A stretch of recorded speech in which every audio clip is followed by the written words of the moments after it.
Israel জুড়ে drone হামলা, আগুন ছড়িয়ে পড়ল তেল আবিবে। ইরানের পারমাণবিক স্থাপনা ইসরায়েলে হামলার সায় নেই বাইডেনের। গুতেরেসের উপর ইসরায়েলের নিষেধাজ্ঞার বিরুদ্ধে সরব নিরাপত্তা পরিষদ। ইরান ইসরায়েল সামরিক শক্তিতে কে এগিয়ে? জাপানের বিমানবন্দরে দ্বিতীয় বিশ্বযুদ্ধের পুঁতে রাখা বোমা বিস্ফোরণ। ইসরায়েল জুড়ে ড্রোন হামলা, আগুন ছড়িয়ে পড়ল তেল আবিবে। এক ঝাঁক কামিকাজে ড্রোন আঘাত আনার পর ইসরায়েলের রাজধানী তেল আবিবে আগুন ছড়িয়ে পড়ার খবর পাওয়া গেছে। এ সময় শহরটি জুড়ে সতর্কতা সাইরেন বেজে ওঠে। গণমাধ্যমের খবরে বলা হয়েছে, বৃহস্পতিবার সকালে ড্রোন হামলার ঘটনা ঘটে। এ সময় ইসরায়েলের আকাশ প্রতিরক্ষা ব্যবস্থা চালু করা হয়। 4টি ড্রোন ভূপাতিত করার দাবি করেছে ইসরায়েল। এই ঘটনার পর উচ্চমাত্রার সতর্কতা জারি করেছে ইসরায়েলি সামরিক বাহিনী। এই হামলার পরপরই যুদ্ধবিমান, হেলিকপ্টার মহড়াও বাড়িয়েছে ইসরায়েল। এছাড়াও স্থানীয় বাসিন্দাদের নিরাপদ আশ্রয় থেকে বের না হওয়ার পরামর্শ দেওয়া হয়েছে। তবে এখনও পর্যন্ত কোনো গোষ্ঠী বা দেশ এই হামলার দায় স্বীকার করেনি। এর আগের দিন ইয়েমেনের সশস্ত্র গোষ্ঠী ইসরায়েলের কৌশলগত স্থাপনায় মিসাইল হামলা চালিয়েছিল। ইরানের পারমাণবিক স্থাপনায় ইসরায়েলে হামলার সায় নেই বাইডেনের। প্রতিশোধ নিতে গিয়ে ইসরায়েল যদি ইরানের পারমাণবিক স্থাপনায় হামলা করতে চায়, তাহলে তাতে সমর্থন দেবে না যুক্তরাষ্ট্রের প্রেসিডেন্ট জো বাইডেন। ইসরায়েলি ভূখণ্ডে ইরানের প্রায় 180টি ক্ষেপণাস্ত্র হামলার পর বাইডেন কথা বলেন।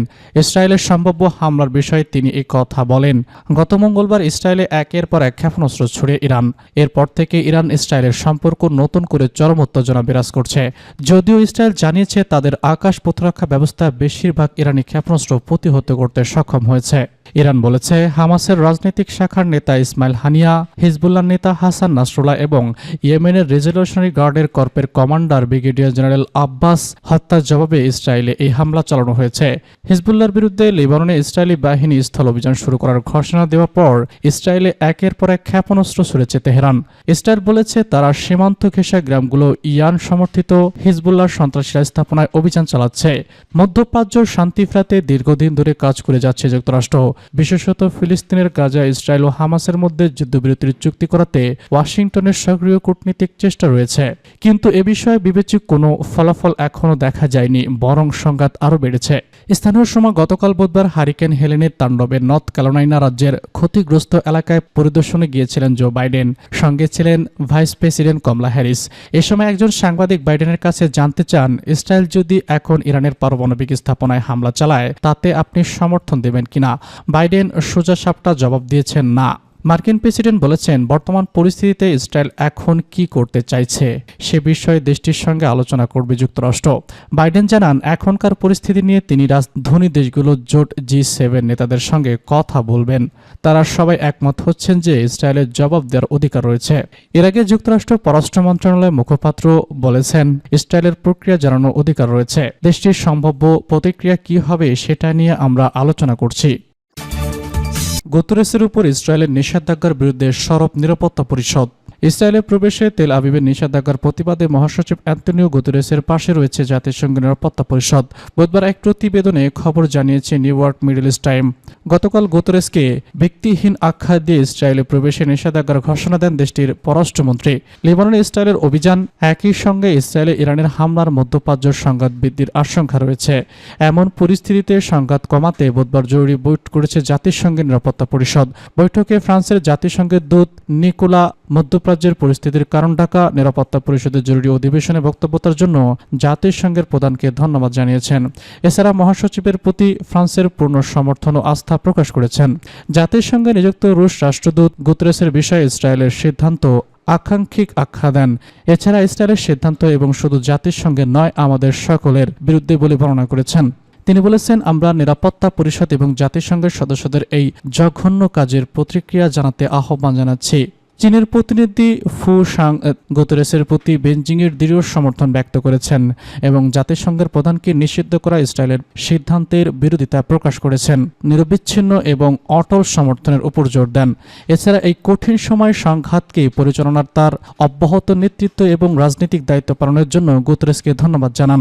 স্লোভাকিয়ার ডেপুটি দূত জাতিসংঘের কার্যক্রমকে স্বাগত জানিয়েছেন এবং গুতেরেসের প্রতি পূর্ণ ব্যক্ত করেছেন।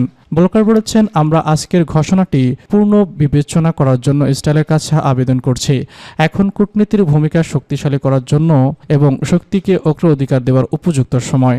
দক্ষিণ কোরিয়ার রাষ্ট্রদূত মধ্যপ্রাচ্য শান্তি প্রতিষ্ঠায় অব্যাহত চেষ্টার জন্য জাতিসংঘ মহাসচিবকে তার গভীর কৃতজ্ঞতা জানিয়েছেন। ইরান ইসরায়েল সামরিক শক্তিতে কে এগিয়ে? ইরান সমর্থিত লেবাননের সশস্ত্র গোষ্ঠী হিজবুল্লাহ প্রধান হাসান নাসরুল্লাহকে সম্প্রতি অতর্কিত হামলা চালিয়ে হত্যা করেছে ইসরায়েলি বাহিনী। এছাড়া স্থল অভিযানের সঙ্গে লেবাননে হামলা জোরদার করেছে ইসরায়েল। এমন প্রেক্ষাপটে গত মঙ্গলবার ইসরায়েলকে লক্ষ্য করে 180টি ক্ষেপণাস্ত্র নিক্ষেপ করেছে ইরান। এ নিয়ে দুই দেশের মধ্যে চরম উত্তেজনা বিরাজ করছে। এই ঘটনায় মধ্যপ্রাচ্য সহ পুরো বিশ্বের নজর এখন ইরান ইসরায়েল পরিস্থিতির দিকে। ইরানের হামলার জবাবে ইসরায়েলের পদক্ষেপ কী হবে সেটি নিয়েও উদ্বেগ রয়েছে। দুই দেশের মধ্যে সরাসরি সংঘাত ঘিরে একটি আঞ্চলিক যুদ্ধ ছড়ার আশঙ্কাও রয়েছে অনেকেই। কারণ ক্ষমতার দিক থেকে তুলনা করলে দেখা যায় দুটি দেশই সামরিক দিক থেকে বেশ শক্তিশালী। গ্লোবাল ফায়ার পাওয়ার পরিসংখ্যান অনুযায়ী ইরান সামরিক সক্ষমতার দিক থেকে ইসরায়েলের তুলনায় 3 ধাপ এগিয়ে আছে। তবে দুটি দেশই বিশ্বের সামরিক শক্তিধর দেশের শীর্ষ 20 দেশের মধ্যে রয়েছেন। সামরিক সক্ষমতার শীর্ষ দেশগুলোর মধ্যে র্যাঙ্কিংয়ে ইরানের অবস্থান আর ইসরায়েলের অবস্থান 14 এবং 17। ইসরায়েলের অবস্থান রয়েছে 17 এবং ইরানের অবস্থান রয়েছে 14তম। পরিসংখ্যান খাতে ইরান ও ইসরায়েলের দুই দেশের প্রচুর অর্থ ব্যয় করে। তবে বাৎসরিক সামরিক বাজেট ইরানের তুলনায় ইসরায়েলের ব্যয় দ্বিগুণেরও বেশি। ইসরায়েলের প্রতিরক্ষা বাজেট হল $2,440 কোটি। অন্যদিকে ইরানের বাজেট $995 কোটি। এই পরিসংখ্যানের 145 দেশের মধ্যে ইরান 33তম অবস্থানে আর ইসরায়েল 19তম অবস্থানে রয়েছে। গ্লোবাল পাওয়ার জানাচ্ছে, সৈন্য সংখ্যার হিসেবে ইসরায়েলের সব থেকে এগিয়ে আছে ইরান। ইরানের নিয়মিত সৈন্য আছে 11,80,000, সেখানে ইসরায়েলের সৈন্য 60,70,000। এরই মধ্যে ইরানের রিজার্ভ সৈন্য সংখ্যা 3.5 লাখ আর ইসরায়েলের রিজার্ভ সেনা 4.5 লাখ রয়েছে। ইরানের মোট সামরিক বিমানের সংখ্যা 551টি আর ইসরায়েলের আছে 612টি। এর মধ্যে ইরানের যুদ্ধ বিমান আছে 183টি আর ইসরায়েলের যুদ্ধ বিমান আছে 241টি। ইরানের অ্যাটাকিং বিমান রয়েছে 23টি, যেখানে ইসরায়েলের আছে 39টি। ইরানের পরিবহন বিমান আছে 86টি, ইসরায়েলের আছে 12টি। ইরানের প্রশিক্ষণ বিমান আছে 102টি আর ইসরায়েলের আছে 155টি। গ্লোবাল ফায়ার পাওয়ার পরিসংখ্যান অনুযায়ী ইরানের হেলিকপ্টার আছে 130টি আর ইসরায়েলের আছে 150টি। 50টি অ্যাটাক হেলিকপ্টার নিয়ে ইরানের চেয়ে শক্তিশালী ইসরায়েল। ইরানের অ্যাটাক হেলিকপ্টারের সংখ্যা 13টি। গ্লোবাল ফায়ার পাওয়ার তথ্য অনুযায়ী ট্যাঙ্ক ও সাজোয়াজানের দিক থেকে ইসরায়েল চাইতে এগিয়ে আছে ইরান। ইসরায়েলের ট্যাঙ্ক আছে 1370টি আর ইরানের আছে 19,096টি। 65,770টি আর ইসরায়েলের আছে 43,403টি।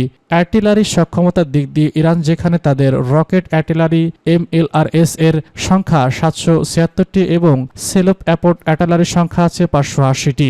অন্যদিকে ইসরায়েলের এই দিক থেকে পিছিয়ে রয়েছে ইসরায়েল, তাদের আছে 650টি এবং LF-এর রয়েছে আর্টিলারির সংখ্যা 150টি।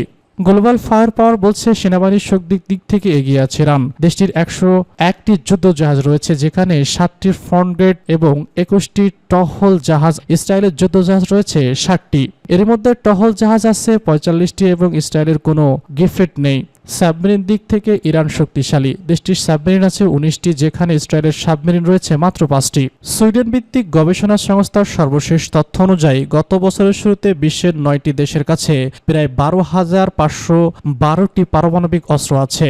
দেশগুলো হলো যুক্তরাষ্ট্র, রাশিয়া, যুক্তরাজ্য, ফ্রান্স, চীন, ভারত, পাকিস্তান, উত্তর কোরিয়া এবং ইসরায়েল। এই তালিকায় ইরানের কাছে আনুষ্ঠানিকভাবে পারমাণবিক অস্ত্র কখনোই ছিল না। কিন্তু যুক্তরাষ্ট্র এবং ইউরোপীয় ইউনিয়ন গত কয়েক বছরে বেশ কয়েকবার দাবি করেছে যে ইরান তাদের ইউরেনিয়ামের মজুদ দিয়ে পারমাণবিক অস্ত্র তৈরি করছে। ইরান দাবি করেছে তাদের পরমাণু কর্মসূচি শান্তিপূর্ণ। এদিকে গ্লোবাল ফায়ার পাওয়ার তাদের রিপোর্টে উল্লেখ করেনি যে কোন দেশের হাতে কতটি এই ধরনের অস্ত্র রয়েছে। প্রতিষ্ঠানটি বলছে পারমাণবিক অস্ত্র সক্ষমতার বিষয়টি তারা তাদের রিপোর্টে বিবেচনায় নেয়নি। জাপানের বিমানবন্দরে দ্বিতীয় বিশ্বযুদ্ধের পুঁতে রাখা বোমা বিস্ফোরণ। জাপানের বিমানবন্দরে দ্বিতীয় বিশ্বযুদ্ধকালীন পুঁতে রাখা বোমা বিস্ফোরণ। জাপানের দক্ষিণ পশ্চিম অঞ্চলের একটি আঞ্চলিক বিমানবন্দরে দ্বিতীয় বিশ্বযুদ্ধের সময় পুঁতে রাখা একটি বোমা বিস্ফোরণ হয়েছে। মনে করা হচ্ছে দ্বিতীয় বিশ্বযুদ্ধের সময় আত্মঘাতী আক্রমণ চালানোর জন্য এই পুঁতে রাখা হয়েছিল। আকাঙ্ক্ষিত বোমা বিস্ফোরণের ফলে বিমানবন্দরের একটি ট্যাক্সিতে বড় ক্ষতের সৃষ্টি হয়, ফলে প্রায় 90টিরও বেশি ফ্লাইট বাতিল করা হয়েছে। জাপানের পরিবহন মন্ত্রণালয়ের একজন কর্মকর্তার বরাতে রানওয়ের পাশে ট্যাক্সির মাঝখানে 7 মিটার চওড়া একটি 1 মিটার গভীর বিস্ফোরণ হলে মিয়াজাকি বিমানবন্দরের রানওয়ে বন্ধ করে দেয় কর্তৃপক্ষ। নিকটবর্তী একটি এভিয়েশন স্কুলের ধারণার ভিত্তিতে দেখা গেছে বিস্ফোরণটি ঝর্ণার মতো ছড়িয়ে পড়ে। কর্মকর্তারা জানিয়েছেন, তদন্তে নিশ্চিত হওয়া গেছে যে 500 পাউন্ড ওজনের মার্কিন বোমা বিস্ফোরণ ঘটেছে। এছাড়া আরও কারণ খতিয়ে দেখছেন তারা। জাপান গ্রাউন্ড সেফ ডিফেন্স ফোর্সের একটি বিমান নিষ্ক্রিয়কারী দল জানিয়েছে বোমাটি আমেরিকান, যা ভূখণ্ডের নিচে পুঁতে রাখা হয়েছিল। তারা ধারণা করছেন এটি দ্বিতীয় বিশ্বযুদ্ধকালীন সময় লুকিয়ে রাখা হয়। স্থানীয় সম্প্রচারকারী MRT জানায় বিস্ফোরণে কোনো হতাহতের খবর পাওয়া যায়নি, তবে লাইভ ক্যামেরার ফুটেজে দেখা গেছে বিস্ফোরণের মাত্র 2 মিনিট আগে এই কাছাকাছি জায়গায় ট্যাক্সি চলাচল করছিল। জাপানের পরিবহন মন্ত্রণালয়ের কর্মকর্তারা জানিয়েছেন এর আগেও মিয়াজাকি বিমানবন্দরে একাধিক বিস্ফোরিত বোমা পাওয়া গেছে। দেশটির নিরাপত্তা বাহিনী বলছে দ্বিতীয় বিশ্বযুদ্ধ শেষ হওয়ার ৭৯ বছরেও বেশি সময় পর আজও জাপানে জুড়ে পাওয়া যায় বিস্ফোরিত বোমা। 2023 অর্থ বছরে 77.5 টন ওজনের একটি 2360টি বোমা সক্রিয় করা হয়েছে।